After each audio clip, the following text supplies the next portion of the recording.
In the early hours of April 18, 2016, a fitness instructor named Missy Bevers arrived at Creekside Church of Christ in Midlothian, Texas, to prepare for her Camp Gladiator bootcamp class.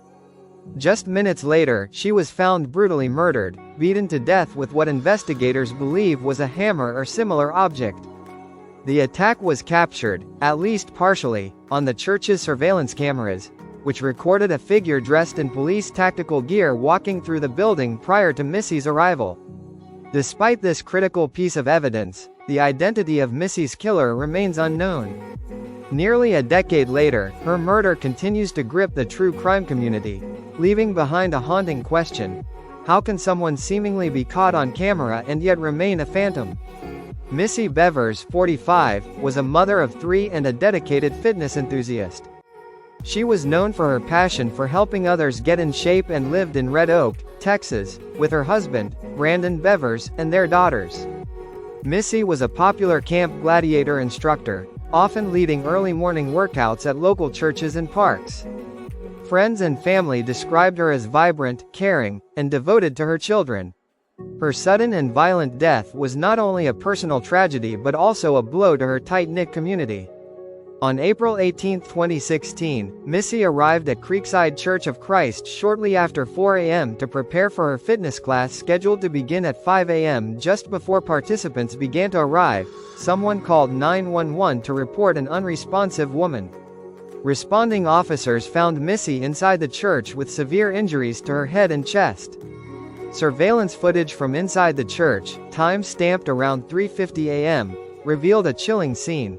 A figure dressed in what appeared to be SWAT or police tactical gear wandering the church hallways. The person was wearing a helmet, gloves, a bulletproof vest labeled "police," and carried what looked like a hammer. The suspect was captured casually breaking glass and opening doors, appearing to search the church with a calm, deliberate demeanor. Minutes later, Missy entered the building. Though the cameras did not capture the murder itself, the timeline strongly suggests the killer was lying in wait. The Midlothian Police Department, assisted by the FBI and Texas Rangers, launched an extensive investigation. They examined the footage, reviewed hundreds of hours of surveillance from nearby locations, and interviewed people connected to Missy. Despite these efforts, the case quickly became one of the most frustrating in Texas criminal history. Investigators and gait analysis experts noted that the suspect walked with a distinctive, unusual gait, possibly indicating a leg or hip injury. Despite this, no individual could be conclusively matched to the figure in the footage. The disguise was almost complete: helmet, face obscured, full tactical outfit. Authorities were never able to confirm whether the suspect was male or female. Height estimates placed the individual between 5 feet 2 inches and 5 feet 8 inches. Initially, some speculated the suspect had broken into the church intending to commit burglary. However, nothing was stolen, and the time and method of the break-in, just before Missy's scheduled class, suggested a targeted attack. Missy's personal life came under scrutiny.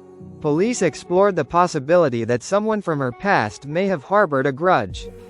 There were rumors of marital issues, with some suggesting she had been in contact with people romantically through social media. Her husband, Brandon, was out of state on a fishing trip at the time of the murder and was quickly ruled out. Brandon's father, Randy Bevers, also became a person of interest for a time due to similarities in height and build with the suspect. Additionally, he had access to tactical gear through his work.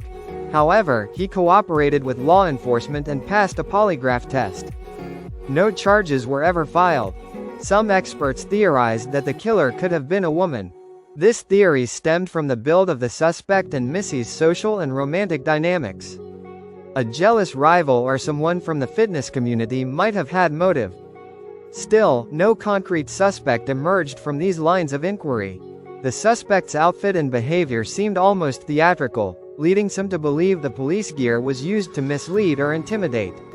The casual, unhurried movement through the church suggested familiarity and confidence, possibly indicating the killer knew Missy's schedule well.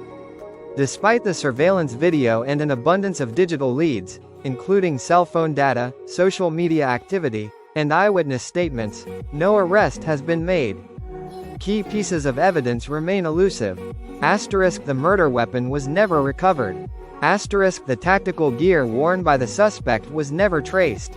Asterisk there were no signs of forced entry into the church. Asterisk DNA or forensic evidence has not been publicly reported. The reward for information leading to an arrest remains active, and Missy's story continues to be featured on true crime shows, podcasts, and social media platforms.